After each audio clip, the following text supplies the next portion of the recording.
Good morning मुलांनो, शुभ सकाळ. मराठी व भारती इयत्ता 11वी हा विषय आपण अभ्यासाला घेतलेला आहे आणि यामधील भाग क्रमांक 1 11व्या क्रमांकाचा पाठ आहे वाङ्मयीन लेण्याचा शिल्पकार. लेखिका सुमती देवस्थळे. 1927 ते 1982 हा त्यांच्या जन्म आणि मृत्यूचा काळ आहे. आज आपण या पाठाचं प्रकट वाचन करणार आहोत. पण प्रथम आपण लेखिका सुमती देवस्थळे यांचा परिचय करून घेऊया. सुप्रसिद्ध लेखिका, चरित्रकार. टॉलस्टॉय एक माणूस, मॅक्झिम गॉर्की, डॉक्टर अल्बर्ट श्वाइट्झर एक विचारवंत, कार्ल मार्क्स संबंधी.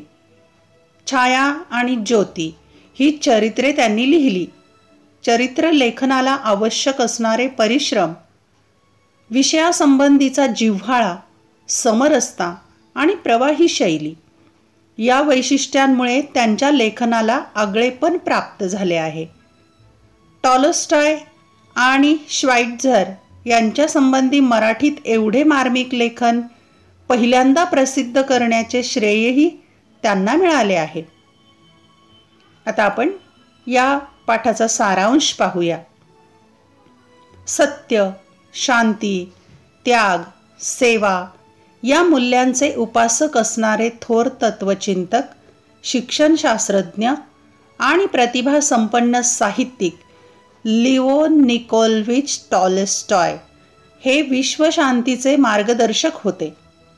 सत्याग्रह व असहकार या शांततामय प्रतिकाराचे तत्वज्ञान त्यांनी मांडले.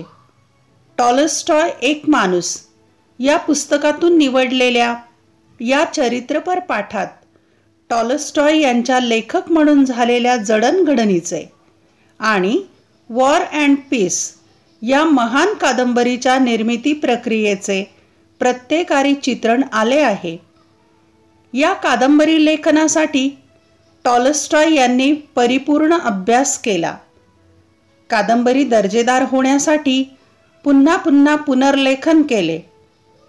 त्यामुळे वॉर अँड पीस हे जागतिक साहित्यातील वाङ्मयीन लेणे ठरले.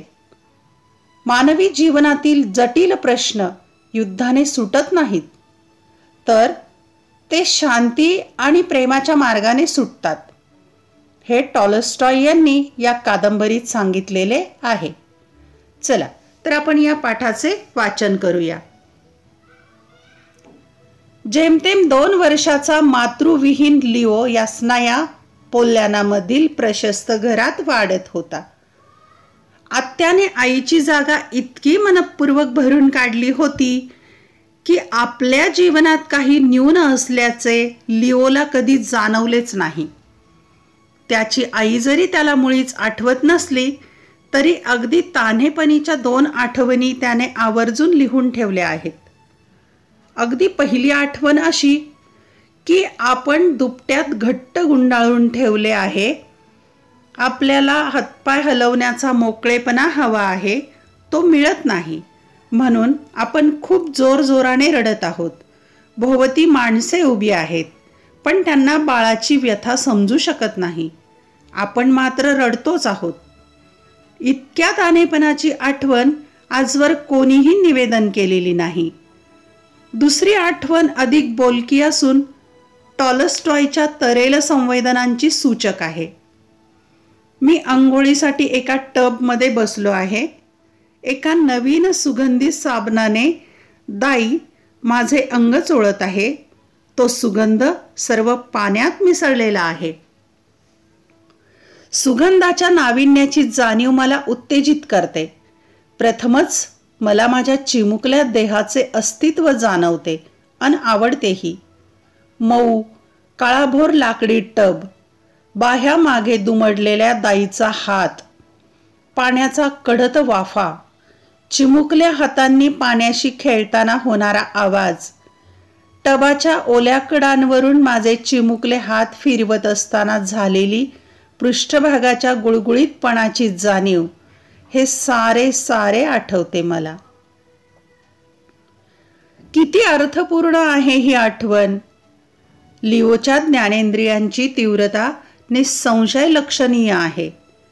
लिओला दाईचे मोकळे हात दिसतात, सुगंधी द्रव्याचा वास येतो, पाण्याची उष्णता जाणवते, पाण्याशी खेळताना पाण्याचा आवाज ऐकू येतो, टबच्या आतील मऊ स्पर्श कळतो आणि या सर्व संवेदनांची संकलित जाणीव आनंददायी वाटते.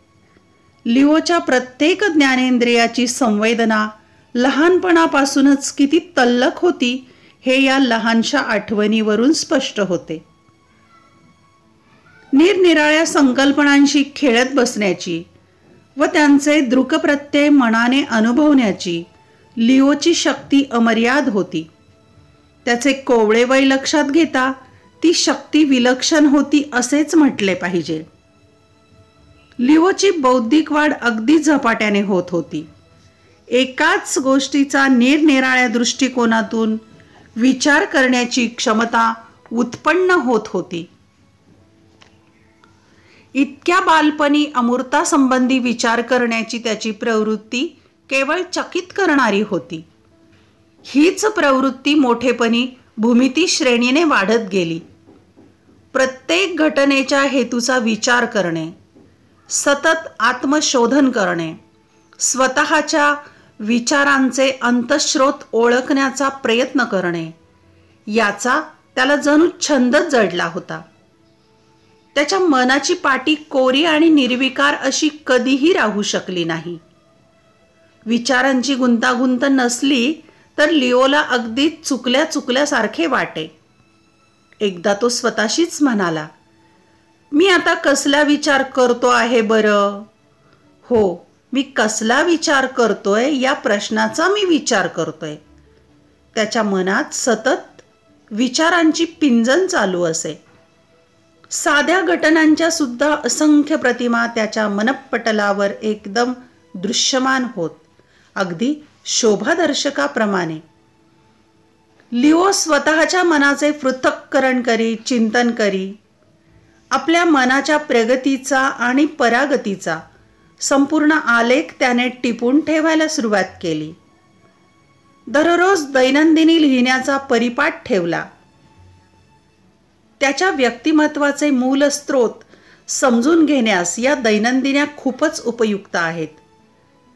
दैनंदिनी लिहून ठेवण्याची कल्पना आत्मनिरीक्षणाच्या व आत्मपरीक्षणाच्या आवश्यकतेतून स्फुरली. या वयापासून आपण इतरांसारखे सामान्य जीवन जगण्यासाठी जन्माला आलेलो नाही ही त्याची खात्री होती. त्याचा आपल्या सुप्त शक्तींवर विश्वास होता. त्या शक्तींचा वेध घेण्यासाठी दैनंदिनी लिहिणे त्याला अत्यंत अगत्याचे वाटत होते. टॉलस्टॉयला वाचनाची आवड जबरदस्त होती. त्याचा वाचनाचा वेग उत्तम होता. टॉलस्टॉयने भरपूर वाचन व मनन केले. पुश्किन, टर्झेनेव, डिकन्स, व्हॉल्टेअर, रुसो इत्यादी ग्रंथकारांचा मनपूर्वक अभ्यास केला. त्यामुळे अभिजात साहित्याची आवड संस्कारित झाली. लेखन वाचनाच्या बाबतीतही खूप चिकित्सा सुरू होती. सपाटून वाचन सुरू होते. ललित साहित्य, तात्विक साहित्य, राजकारण, इतिहास, बडे बडे ग्रंथराज सेवेस हजर होते. यासनायाहून सारखी पुस्तके मागवत होता तो. सारे काही त्याला अगदी आदर्शातले आदर्श असे हवे होते. प्रत्येक वाचलेल्या पुस्तकावर निसटता तरी अभिप्राय नोंदला जात होता. अधलेमधले सामान्य सुवर्ण मध्य गाठणारे असे काही एक त्याला आवडत नव्हते. तडजोड नको होती. शुद्ध आदर्शाचा अट्टाहास होता. युरोपच्या प्रवासात असताना निसर्ग सुंदर परिसरात तो अगदी वेडावून गेला होता. बाहेरचे सौंदर्य माझ्या डोळ्यातून अंतरात्म्यात ओतले जाते. माझ्या अंतरंगात आनंद भरलेला आहे. मला जगायचे आहे. मला चिरंजीव व्हायचे आहे. हा निरागस आनंद मनात गोड हुरहुर निर्माण करत होता. निसर्ग सौंदर्यातून निसर्ग सानिध्याची ओढ निर्माण झाली. मग या धरतीच्या लेकराने मातीशी मसलत करायला सुरुवात केली. कापणी, लावणी, खुरपणी, निंदणी इत्यादी सर्व कामात तो रस घेऊ लागला. गवत झपाझप काढण्याचे काम खास त्याच्या आवडीचे होते. शेतीचे काम म्हणजे नवनिर्मिती. हा नवनिर्मितीचा आनंद तो अगदी दमछाक होईपर्यंत अनुभवत असे. कामाशी तो इतका समरस होऊन जाई की स्वतःचा विसर पडे. हात अगदी यंत्रासारखे झपाट्याने चालू राहत. तो जणू एकदा साक्षीत्वाने खुरप्यावर वाकलेला असे. निढळाच्या घामावर वाऱ्याच्या झुळकी आल्या म्हणजे तो गारवा विलक्षण सुखद वाटे. त्याला कशाची सर येणार. सपाटून काम केले की अगदी कृतार्थ भावनेने, सुखासमाधानाने तो शेतकऱ्यांबरोबर न्याहारी करायला बसे. त्यांच्याशी भरपूर गप्पा, अगदी घरगुती गप्पा करी. अशा प्रकारे कालक्रमणा सुरू असताना दिवसेंदिवस सक्तीच्या एकाकीपणापायी टॉलस्टॉयच्या मनात एक प्रकारची अवघड अस्वस्थता निर्माण झाली होती. अंगभर फुलांनी डवरलेली झाडे पाहिली, निसर्गाच्या अजोड कलाकृती पाहिल्या की त्याला आपले एकाकीपण फारच बोचत राही. सर्व भावभावनांशी खऱ्या अर्थाने समरस होणारी सहचरी मिळते की नाही या शंकेने त्याच्या मनाचा नुसता छळ मांडला होता. या शंकेला एक दिवस पूर्ण विराम मिळाला. गृहस्थाश्रमात प्रवेश करताच विलक्षण सुखाच्या वर्षावात टॉलस्टॉय चिंब भिजून गेला. त्याची पत्नी सोन्या म्हणजे केवळ आनंदाची मूस. लग्नानंतरची 15-16 वर्षे टॉलस्टॉयचा जीवनप्रवाह फारशी वाकणे वळणे न घेता अनिरुद्धपणे वाहत राहिला. गृहस्थाश्रमात त्याने चांगले रमून जावे अशी सर्व दृष्टींनी अनुकूल व समृद्ध परिस्थिती होती. याच काळात युद्ध आणि शांती व ॲना कॅरेनिना या सुप्रसिद्ध कादंबऱ्या लिहिल्या गेल्या. 1863च्या अखेरीस युद्ध आणि शांती या कादंबरीच्या लेखनास सुरुवात झाली. प्रत्यक्ष लेखनास पुरी 6 वर्षे लागली. असंख्य व्यक्तिरेखा, अनेक लहान मोठ्या घटनांचा भव्य विस्तार, नेपोलियनची रशियावर स्वारी, युद्धातील चित्तथरारक प्रसंग, तत्कालीन खानदानी रशियन लोकांचे कौटुंबिक जीवन, सामान्य लोकांचे वैयक्तिक जीवन, लष्करी कारवाया, नृत्ये, मेजवान्या, शिकारी इत्यादी असंख्य घटनांच्या तपशिलाने हे भव्य वाङ्मयीन शिल्प आकार घेऊ लागले. साहित्य क्षेत्रात ही कादंबरी म्हणजे न भूतो न भविष्यती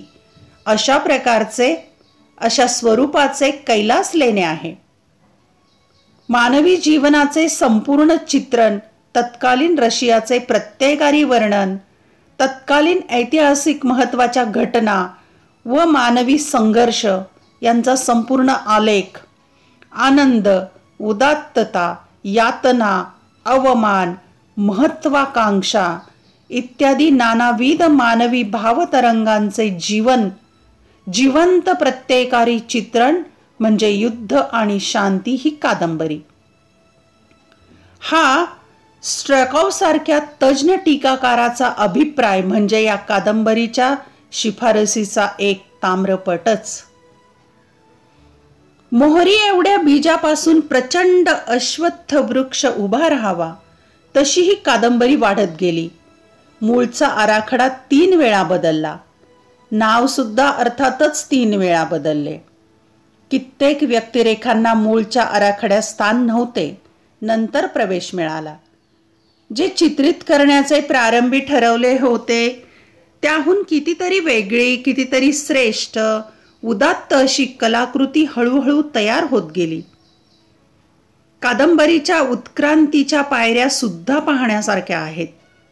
त्यातून टॉलस्टॉयची लोकोत्तर कल्पनाशक्ती, संवेदनशीलता, अभ्यासू वृत्ती, घटनांचा नेमका वेध घेणारी अंतर्भेदी प्रतिभा दिसून येते. या कादंबरीत आलेली निसर्ग वर्णने कादंबरीच्या पोतात इतकी एकरूप झाली आहेत की त्यांना वेगळे तुटक असे अस्तित्व नाही. निसर्ग वर्णने मुख्यतः व्यक्तिचित्रणाच्या पार्श्वभूमीवर येतात, त्यामुळे ती बांडगुळ वजा वाटत नाहीत. उलट कादंबरीचा तो एक अविभाज्य घटक ठरतो. लढायांचे किंवा इतर घटनांचे वर्णनही त्यामुळे कादंबरीतील व्यक्तींवर जो परिणाम साधला असेल ते सांगण्याच्या संदर्भात येते. त्यामुळे सर्व प्रसंगांना एक प्रकारचा जिवंतपणा, अपरिहार्यता आलेली आहे. वेगवेगळ्या पार्श्वभूमीवर वेगवेगळ्या ऐतिहासिक संदर्भात व्यक्तिमनाचा ठाव घेण्यात टॉलस्टॉयने जी मानवी उकल करून दाखवली आहे ती केवळ विस्मयावह म्हटली पाहिजे. या कादंबरीच्या लिखाणासाठी टॉलस्टॉयने जी मेहनत घेतली, जे अभ्यासाचे डोंगर पेलले, ते पाहून मनुष्य अक्षरशः अवाक होतो. अगणित संदर्भ ग्रंथांचा त्याने सतत अभ्यास चालवला होता. ज्या जमिनीत कथाबीज पेरायचे तिची खूप कसून नांगरणी चालली होती. अधिकृत इतिहास रशियन व फ्रेंच इतिहासकारांनी लिहिलेला, त्या कालखंडांचा परामर्श घेताना एकाच घटनेतून दोन विरुद्ध पक्षांचे लोक कसा काय अर्थ काढतात, त्याचे संबंध अन्वयार्थ त्याने समजून घेतले. नेपोलियन विषयी प्रसिद्ध झालेले अपरंपार लिखाण हे सारे काही त्याने अक्षरशः घुसळून काढले.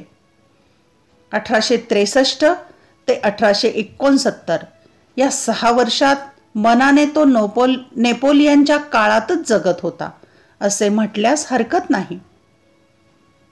युद्धाच्या वर्णनात संपूर्ण प्रत्येकारिता आणण्यासाठी त्याने बोरोडोनोच्या युद्धभूमीस प्रत्यक्ष भेट दिली. अवतीभोवती राहणाऱ्या वयस्कर लोकांच्या अनौपचारिक मन मोकळ्या मुलाखती घेतल्या. एकंदर युद्धाचा रशियातील सामान्य लोकांच्या जीवन प्रवाहावर काय परिणाम झाला ते समजून घेतले. ते युद्ध पाहिलेला एक माणूस वेड्याच्या इस्पितळात होता. त्याचे वेड काही विशिष्ट बाबतीत असून बाकी तो ठीक होता. हे कळल्याबरोबर वेड्याच्या इस्पितळात जाऊन त्या वेड्या म्हाताऱ्याचे युद्धविषयक स्मृती कण वेचण्यासाठी टॉलस्टॉयने कमी केले नाही. मिळेल तेथून मिळेल तितकी माहिती तो आपल्या स्मृती मंजुषेत साठवून ठेवत होता. एकंदर या प्रवासामुळे खूपच प्रत्येकारी तपशील मिळाला. टॉलस्टॉयच्या भोवती तपशिलांचा अक्षरशः महासागर हेलावत होता. त्याचे समुद्रमंथन करून मानवी जीवनविषयक तत्वज्ञानाचा अमृत कुंभ काढणे ही काही सोपी गोष्ट नव्हती. त्याच्या जोडीला आधीच्या भागांचे भागशः प्रकाशन सुरू होते. एवढ्या प्रचंड कादंबरीचे परिष्करण करण्यात तो सतत कार्यमग्न होता. या संदर्भात त्याने आपल्या कविमित्रास कळवले, साहित्य निर्मिती म्हणजे एक प्रकारची प्रसूतीच असते. एखाद्या वेळी मनाचोक्ते लिखाण झाले की त्याला अगदी कृतकृत्य वाटे. अभ्यासिकेच्या बाहेर येऊन तो म्हणे, आज माझ्या अस्तित्वाचा एक अंश शाईच्या समुद्रात टाकून आलो आहे बरं. कल्पनासृष्टीमुळे उलगडलेला ऐतिहासिक काळ लवकरच बारीक सारीक तपशिलांसह जिवंत होऊ लागला. कादंबरीतील पात्रे जणू देह धारण करून त्याच्याशी बातचीत करू लागले. प्रत्यक्षात वावरणाऱ्या व्यक्तीपेक्षा कल्पनासृष्टीतील पात्रे त्याला अधिक जवळची वाटू लागली. 24 तास ती मानसचित्रे त्याच्या सानिध्यात वावरत शब्दरूपाने अभिव्यक्त होण्याचा अट्टाहास धरत.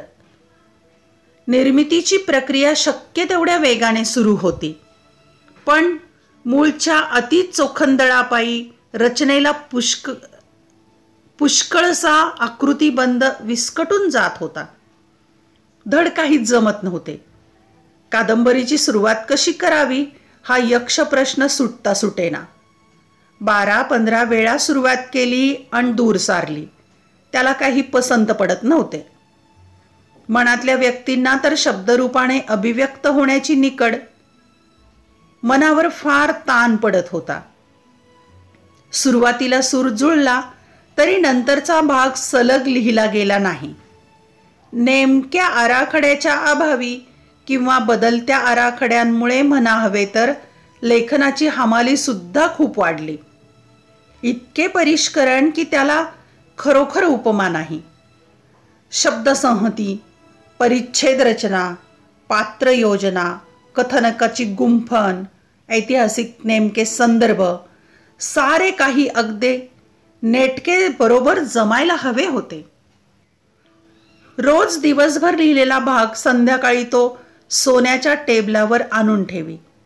रात्री सोन्याचे काम सुरू व्हायचे. टॉलस्टॉयने लिहिलेल्या भागाची सुवाच्य नक्कल उतरवून काढणे हे तिचे काम. ते ती अत्यंत मनपूर्वक करी. ती आपण लिहिलेले टॉलस्टॉयच्या टेबलावर नीट रचून ठेवी आणि मग झोपी जाई. सोन्याने लिहून काढलेली प्रकरणे सकाळी तो नजरेखाली घालत असे. त्यात पुनश्च असंख्य फरक करी. सारे कागद पुनश्च खानाखुना, वाक्यखंड, रेघा इत्यादी तपशिलाने चिताडले जात.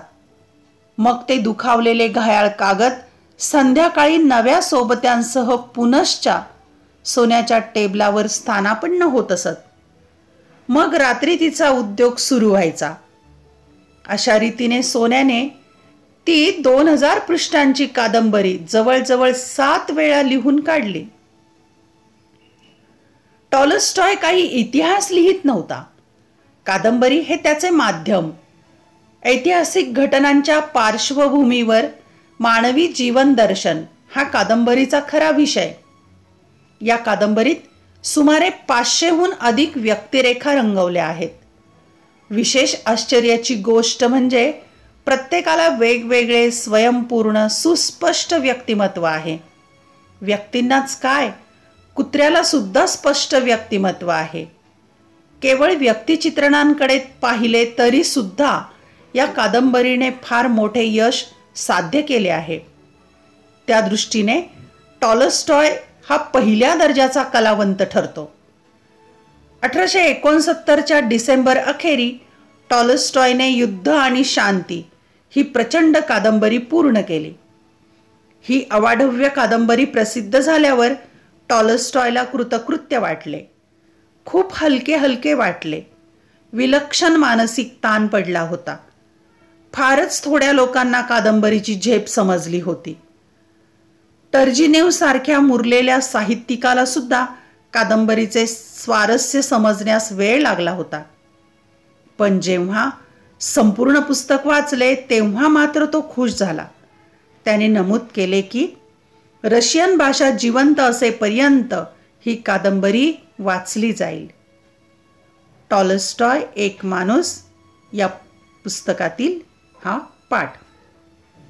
धन्यवाद. व्हिडिओ आवडल्यास चॅनल सबस्क्राईब करा, बेल आयकॉन दाबा, म्हणजे मी नवीन व्हिडिओ पोस्ट केला की तुम्हाला नोटिफिकेशन मिळेल. व्हिडिओ लाईक करा, कमेंट करा, तुमच्या मित्रमैत्रिणींना शेअर करा. अभ्यासासाठी शुभेच्छा.